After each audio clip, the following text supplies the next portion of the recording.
अब आ जाते हैं हम अपने फाइनल या लास्ट जो 5 मिनट्स हैं उनके ऊपर कि इसमें हम क्या कराएंगे। इसमें हम जो है वो प्रैक्टिस टेस्ट करवाएंगे सॉल्व। इसके ऊपर अगर हम आ जाएं तो देखिए अभी तक आपने जो है वो वीडियो दिखा दी है, डिस्कशन हो गई है। अब एक शॉर्ट सा सबक का क्विज हो जाना चाहिए ताकि बच्चों की फौरन से पता चल जाए जो अभी उन्होंने ताज़ा ताज़ा अभी आपने पढ़ाया है या वीडियो प्ले करके जो आपने दिखाया है सबक की वीडियोस के थ्रू, तो वो उन्होंने सीखा भी है कि नहीं है। तो इसमें आप क्या करेंगे कि आप जो है वो सबक के प्रैक्टिस टेस्ट जो एमसीक्यूज हैं वो टीवी के ऊपर आप प्ले करेंगी। ठीक है ना, आपने डिस्प्ले किए जो आपके पास वीडियोस हैं, इसको जरा यहाँ से ये जो आपके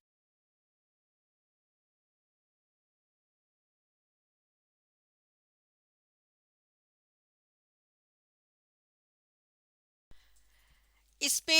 यहाँ पे जो है वो एमसीक्यूज मौजूद होंगे और आप इन एमसीक्यूज को क्या करेंगी कि आप जो है वो आप खुद भी रीड कर सकती हैं। ये बच्चों को विजिबल होंगे, आप खुद भी रीड कर सकती हैं। आप बच्चों में से किसी से कह सकती हैं कि वो रीड करे। फिर उसके बाद जो आंसर्स हैं उनमें से फिर आप क्लास से कहें कि वो इसको सॉल्व करें। ठीक है, इसी तरह से दूसरी वीडियो का भी आप यही करेंगे कि उसका भी आपने इसी तरह से आपने उसकी जो है वो क्वेश्चंस को ऑनलाइन यानी कि टीवी पे आप डिस्प्ले करेंगे और वो जो है बच्चों से कहेंगे कि वो सॉल्व करें। अच्छा, अगर आपके पास इंटरनेट नहीं है, वेबसाइट प्ले नहीं हो रही है या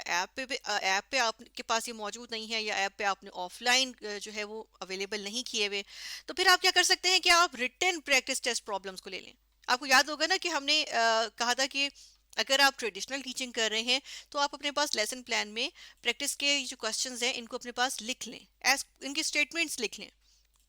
अपने पास आंसर भी लिख के रखें।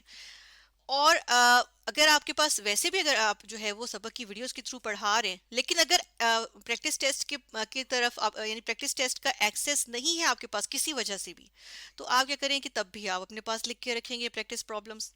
तो क्या किया कि आपने फिर ऐसे सूरत में आपने क्वेश्चन को बोर्ड पे लिख दिया। अब आपने क्या करना है, अब आपने ओवरऑल क्लास से कहें कि क्विकली वो इसको सॉल्व करें। अगर जिस तरह यहाँ पर एक न्यूमेरिकल है ना, अगर न्यूमेरिकल हो तो आप बच्चों से के सॉल्व करें। और अगर न्यूमेरिकल नहीं है, वैसे ही एक जो है वो कंसेप्चुअल क्वेश्चन है, एक थ्योरेटिकल क्वेश्चन है, तो फिर आप जो है वो रैंडम बच्चों से पूछ सकते हैं। ठीक है, आप अगर कोई इसी तरह का कोई न्यूमेरिकल है, कोई सॉल्व करने वाली चीज़ है, तो आप बच्चों को बोर्ड पे बुला के भी सॉल्व करवा सकते हैं। और अगर थ्योरेटिकल है तब भी आप बच्चों को बोर्ड पे बुला के, फॉर एग्जांपल अगर आप जिस तरह बायोलॉजी में अगर आप सेल के बारे में कोई चीज़ पूछ रहे हैं तो आप बच्चों को किसी एक बच्चे को बोर्ड पे बुला के जो है वो उसकी उससे उनसे कह सकते हैं कि इसकी डेफिनेशन लिख दें, इसकी कोई एग्जाम्पल लिख दें, इसकी डायग्राम ड्रॉ कर दें, छोटी सी एक डायग्राम ड्रॉ कर दें। तो आप रैंडम बच्चों को बुला के आप क्या कर सकते हैं, ये चीज़ क्या कंडक्ट करवा सकते हैं। फिर इसके अलावा जब आप ये कर रहे होंगे, बच्चों से सॉल्व करवा रहे हैं, तो आप क्या करें, जब वो प्रैक्टिस टेस्ट सॉल्व कर रहे हैं तो उस टाइम पे फर्ज करें अगर वो सॉल्व कर रहे हैं, ठीक है ना, अगर सॉल्व करने की चीज़ है आप उनसे हल करवा रहे हैं, उनसे उनसे लिखवा रहे हैं कोई चीज़, तो आप जो है वो क्लास में रैंडम चक्कर लगा के देखें ज़रूर कि किसी बच्चे को ऐसा तो नहीं कि मुश्किल पेश आ रही हो। अगर किसी बच्चे को दिक्कत पेश आ रही है, मुश्किल पेश आ रही है, तो उसको हेल्प करें। ठीक है, उसको असिस्ट करें, उसको हेल्प आउट करें। और जो है वो और लेकिन आप ऑब्जर्व करें कि कोई इस तरह से तो नहीं था कि सारे बच्चे एक पेज पे आ जाएं, सब बच्चे आपको पता हो कि सब बच्चे सीख रहे हैं। और ये जो प्रैक्टिस टेस्ट या ये जो आप क्वेश्चंस कराएंगे ना, आपने ये चीज़ इंश्योर करनी है कि जब तक 70% जो है वो करेक्ट आंसर इन क्वेश्चंस का नहीं आएगा, तब तक आप जो है वो अपने नेक्स्ट लेक्चर पे मूव नहीं करेंगे, जो अगले दिन का लेक्चर है। ठीक है ना, क्योंकि अगर 70% करेक्ट आंसर्स नहीं, दैट मीन्स मेजोरिटी बच्चे जो हैं वो क्या कर रहे हैं, वो नहीं सीख पाए हैं। ठीक है, तो ये चीज़ एक जहन में एक ट्रिक रखें कि 70% बच्चों की तरफ से आपको करेक्ट आंसर्स मिलते हैं, तो इसका मतलब है कि आज के दिन का आपका जो लेक्चर है वो सक्सेसफुल रहा है। ठीक है, और फिर जो है वो फिर हम देख लेते हैं कि अगर कोई क्वेश्चंस रह गए हैं, मिसाल के तौर पे आपने एक क्वेश्चन यहाँ पर आपने किया, फिर उसके बाद आपने जो है वो दूसरा क्वेश्चन जब आपने प्ले किया ना वेलोसिटी वाली वीडियो का, तो आपके पास टाइम नहीं बचा था। तो टाइम की कमी की वजह से आपने कहा कि बच्चों ये वाला क्वेश्चन जल्दी से नोट कर लें आप, और फिर क्या करना है, ये क्वेश्चन जो है वो आपका होमवर्क है, यही क्वेश्चन जो है वो आप क्या करें, होमवर्क के तौर पे जवाब देंगे तो उनसे कहें ये आपकी असाइनमेंट है, आपने कल इसको असाइनमेंट को करके आना है और मैं जो है वो चेक करूंगी। ठीक है, अब आप चाहें तो उसको ग्रेड भी कर सकती हैं, उस पर ग्रेडिंग कर दें, उस पर नंबरिंग कर दें, चाहे तो आप उसको जो है वो क्या कर सकती हैं कि उसको जस्ट चेक करेंगे हर बच्चे ने किया भी है कि नहीं किया है।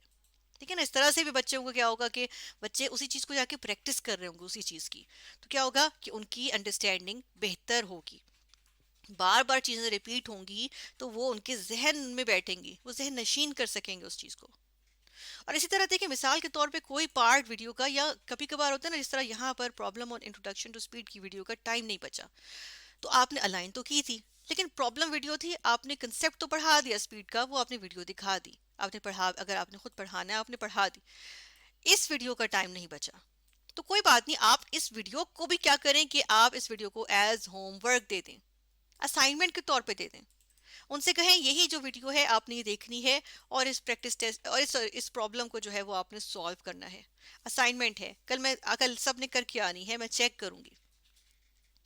होमवर्क के तौर पे दें इसको। इसी तरह से जो पिछली वीडियोस हैं आपकी, जो यहाँ पर आप इससे पहले जो पढ़ाते आए हैं, introduction to velocity, introduction to speed, इनकी भी जो है वो वीडियोस आप होमवर्क के तौर पे असाइन करें कि आप लोग ये वीडियोस देखें, उससे नोट्स बनाएं, असाइनमेंट्स बनाएं, और उसके बाद नेक्स्ट डे मुझे चेक करवाएं। ठीक है, और यकीन करें कि जो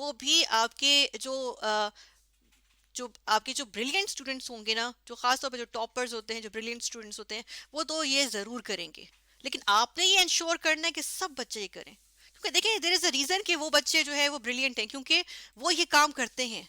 वो वही वीडियोस को, वही टॉपिक्स को जाके घर जाके रिवाइज कर रहे हैं ना,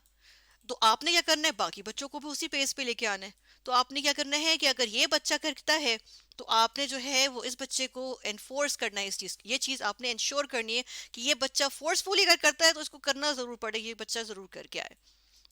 ठीक है, जब दोनों एक ही काम कर रहे होंगे, एक ही एक्टिविटी से गुजरेंगे, तो खुद ब खुद वो क्या होगा कि दोनों की लर्निंग एक जैसी होती जाएगी, और इस तरह से हर बच्चे की लर्निंग प्रोग्रेस जो है वो स्मूथ हो जाएगी, ओवरऑल आपकी अपनी क्लास का रिजल्ट भी जो है वो बेहतर आएगा। तो इस तरह से इस अगर हम देखें इस एक्टिविटी से, जो लास्ट 5 मिनट्स की जो एक्टिविटी है, अगर इससे हम देखें कि इसमें इससे आपने क्या अपना किरदार अदा किया, तो बेसिकली आपने ये इंश्योर किया, ये यकीनी बनाया कि बच्चे वो सब कुछ जो उन्होंने अभी आपने उन वीडियो लेक्चर्स में देखा है, और या फिर आपने उनको पढ़ाया है, वो उन बच्चों ने जो है वो क्या किया है, अप्लाई किया है, उसको समझा है, उसको अंडरस्टैंड कर पाए हैं। ठीक है, और आपने इस चीज को यकीनी बनाया है। तो इसी तरह से, तो इसलिए अगर हम लास्ट में 40 मिनट, ये 40 मिनट से क्लास ब्रेक डाउन है, इसकी एक समरी सी देख लें, तो इसमें एक मैंने टेबल से यहाँ बनाया हुआ है, इसको अगर हम समराइज करना चाहें कि देखें अगर आप चाहें तो देखें, अगर आप चाहें तो इसको अपने पास नोट डाउन भी कर सकते हैं। इसमें है फर्स्ट कॉलम में टाइम है, फर्स्ट 5 मिनट्स में आपने क्या किया, फिर एक्टिविटी है, इसमें आप डिफरेंट डिफरेंट एक्टिविटीज़ हैं कि उस टाइम में आपने क्या किया, और फिर टीचर्स रोल है कि आप किस तरह से चीज़ों को लेके चल रहे हैं। फर्स्ट आगे आपके पास टाइम जो है, फर्स्ट 5 मिनट्स में आपने क्या किया, इंट्रोडक्शन और अटेंडेंस ली, आपने बच्चों को, इसमें आपका किरदार क्या होगा कि आपने बच्चों को ग्रीट किया, सलाम दुआ की, अटेंडेंस ली, उनको जो है वो टॉपिक के बारे में बताया। नेक्स्ट 5 मिनट्स में क्या किया, आपने बच्चों की वार्म अप एक्टिविटी करवाई, प्री वीडियो एंगेजमेंट, उसमें आपने क्या किया, बच्चों से एक से तीन कोई गाइडिंग क्वेश्चंस, कोई ऐसे क्वेश्चंस जो उनकी पुरानी नॉलेज से हों, कोई चीज़ें जो रिकॉल करने की हों, कोई आपस की डिस्कशन एक छोटी सी पुरानी चीज़ पे जो आज के टॉपिक से लिंक्ड हो उसके ऊपर बात की। फिर नेक्स्ट 20 to 25 मिनट्स में आपने वीडियोस प्ले की सबक की, या आपने खुद से लेक्चर डिलीवर किया। ठीक है, उसमें क्या किया, आपने वीडियो को शॉर्ट सेगमेंट्स में प्ले किया, डिफरेंट टाइम्स पे आपने रुक के उनसे सवाल लिए, उनको उससे सवाल किए। ठीक है ना, और उसके बाद फिर जो है वो ये अंडरस्टैंड किया कि वो समझ रहे हैं साथ साथ। अ, उसके बाद जो नेक्स्ट 5 मिनट्स थे उसमें आपने क्या किया कि आपने एक छोटी सी क्लास डिस्कशन करवा ली, आपने बच्चों से कहा समराइज करो, या आपने बच्चों से थिंक पेयर शेयर की जो है वो एक्टिविटी करवा के उनसे जो है वो क्लास डिस्कशन करवा ली। मिसकंसेप्शंस कोई थे, कोई कंफ्यूजन्स थी, वो क्लियर की बच्चों की। और लास्ट 5 मिनट्स में आपने प्रैक्टिस टेस्ट सॉल्व करवाया, जिसमें आपने छोटा सा सबक का क्विज जो है, जो या तो टीवी पर डिस्प्ले कर दिया, या फिर आपने जो है वो अपने पास लिखा हुआ था तो आपने रैंडम बच्चों से सवाल कर लिए, या फिर आपने क्या किया, बोर्ड पे सवाल लिखा और उनसे हल करवा लिया। तो इस तरह आज हमने इस वीडियो में क्या सीखा कि 40 मिनट्स का क्लास का ब्रेकडाउन आपने करके किस तरह से क्लास को लेके चलना है। एक उसकी मैनेज, एक क्लास में एक्टिविटीज को मैनेज करने का हमने देखा। दूसरा हमने ये देखा कि आपका क्या किरदार होगा एक सबक इंटीग्रेटेड क्लासरूम में, चाहे आप सबक की वीडियोस के थ्रू पढ़ाएं, चाहे आप सिर्फ सबक से लेक्चर को प्रिपेयर करके खुद डिलीवर करें लेक्चर। और तीसरी चीज हमने देखा कि सबक किस तरह से आपके लिए एक ट्रस्टेड टीचिंग असिस्टेंट है।